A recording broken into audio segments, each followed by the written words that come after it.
যখন ২০০০ সালে সৌদি আরবে প্রথম আসি, মনে মনে ভাবছি যে সৌদি আরব গেলে মনে করি আমার জন্য সোনার হরিণ রেডি হয়ে আছি। যখন ঢাকা এয়ারপোর্ট থেকে আপনার সৌদি আরব রিয়াতে আসলাম,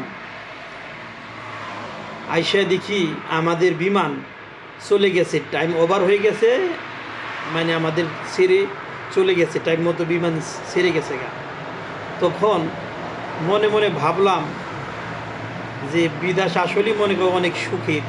তারপরে বসে রইলাম এয়ারপোর্টের ফ্লোরের মধ্যে, ঠান্ডার মধ্যে শুয়ে রইলাম। হয়তো আমি একলা নয়, আমার সাথে আরও 5 জন লোক আছিলাম। আমরা 5জন লোকে একই কফিলের ছিলাম, কিন্তু ওই এয়ারপোর্টের মধ্যে সারা রাত শুয়ে রইলাম। তো কেউর কাছে টাকা নাই, কেউর কাছে টাকা আছে, খাওয়ান কোথায় পাওয়া যায় কিছু জানি না। আমার সাথে লোক আসলে কিশোরগঞ্জের মিজান, সে সকল রে খাওয়াইছে, তার নিজের টাকা খরচ করে সকলকে খাওয়াইছিল পোলাও আর ডাউল লেগ কি জানি, মানে খেপসা চাউলের। যাই হোক, এয়ারপোর্টের নিচে আন্ডারগ্রাউন্ডে যায় এগুলো খেয়েছিলাম। খাইয়ে যখন ওই ফ্লোরের মধ্যে বুকের মধ্যে পাসপোর্ট নিয়ে শুয়ে রইলাম, তখন কত কিছু না ভাবলাম যে এই ঠান্ডার মধ্যে ফ্লোরের মধ্যে শুয়ে থাকতে হয়।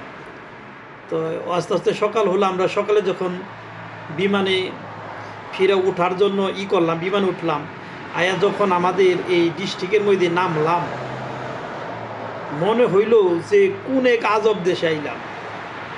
এই থেকে তো আমাদের বাংলাদেশের যে এই চরণ বিল আছে ওগুলো তো সুন্দর। তো দেখেন আটকায় যে দেখছি এই মরুভূমি, খালি ঘর নাই, বাড়ি নাই, মাঝখানে ছোট একটা টিলার মতো এয়ারপোর্ট। মনে মনে কেমন লাগছে তখন যে হায় হায়, আমরা আবার কোন দেশে আইলাম। ইয়ার থেকে যে আমাদের বাংলাদেশের আড়াই বিল আছে যেখানে ধান বুনি, ওখানেও তো এই যে ঘর বাড়ি কত সুন্দর সুন্দর। তো এইটা আবার কোন মরুভূমিতে আয় পড়লাম।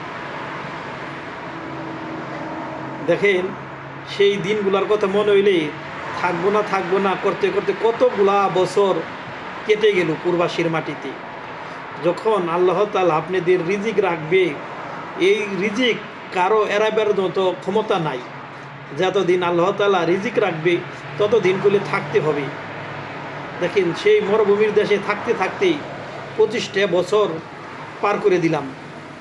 যে কি এক আজব দুনিয়া, এই সোনার হরিণ ধরার জন্য।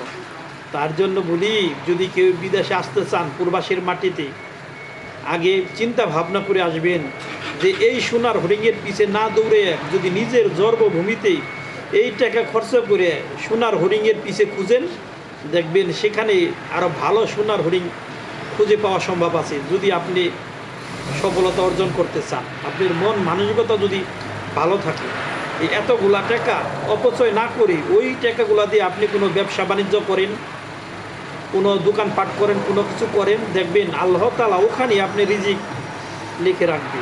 কিন্তু আমরা বলে অনেক মানুষ এটা ভুল বুঝি যে আমাদের হয়তো বাংলাদেশে রিজিক নাই। আসলে করলে চেষ্টা করলে, যেখানে চেষ্টা করবেন সেখানে গেলে রিজিক আপনি পয়দা করতে পারবেন। তার জন্য আপনি পরিশ্রম করতে হবে, ধৈর্য সহকারে সহ্য করতে হবে। ধৈর্য যে একটা জিনিস, সেটাকে আঁকড়ে ধরতে হবে যে আমি এখান থেকে দেখব যে এখান থেকে সফলতা পাই কি না। হয়তো আপনার কষ্ট হবে, আপনি একজনের এক বড় লাকিজ দেখবেন, সে পূর্বাসী থেকে বাংলাদেশে গেছে বড় লাকিজ নিয়ে অনেক কিছু সেন্টেন মাইরে আসির কইলে ঠিক মতো কাপড় খুললে দেখা যায় তার পাছার একটা পশমও নাই। এত কষ্ট করতে করতে পূর্বাসী এতটুকু কষ্ট করার লাগে। এই পূর্বাসী থেকে যদি আপনি নিজের দেশে আপনি অর্ধেক পরিশ্রম করেন, আপনি এই পূর্বাসীর থেকে দ্বিগুণ টাকা ইনকাম করতে পারেন। এই কথাটা মনে রাখবেন সকলে, এই কথাটা বলে বাস্তব। তার জন্য বলি, এই দেশে এত পরিশ্রম না করে নিজের দেশে যদি সোনা ফলানোর জন্য পরিশ্রম করি, তাহলে কইলে আমাদের সফলতা অবশ্যই আসবে। কিন্তু আমরা এই পূর্বাসীর মাটিতে কত কষ্ট করি, কত পদের কাজ করি, কিন্তু সেই কাজ করলে আমাদের সহ্য হয়, কিন্তু আপন দেশের কাজগুলো করলে আমাদের সহ্য হয় না, মানুষের কথাগুলো করলে সহ্য হয় না। এটাই হচ্ছে আমাদের পার্থক্য। তো সকলের জন্য শুভকামনা রহিল, যদি ধৈর্য সহ্য থাকে সে অবশ্যই সফলতা অর্জন করতে পারবে, আর যার ধৈর্য সহ্য নাই সে কখনো সফলতা অর্জন করতে পারবে না। কথাটা বলে বাস্তব। তো সকলে ভালো থাকবেন।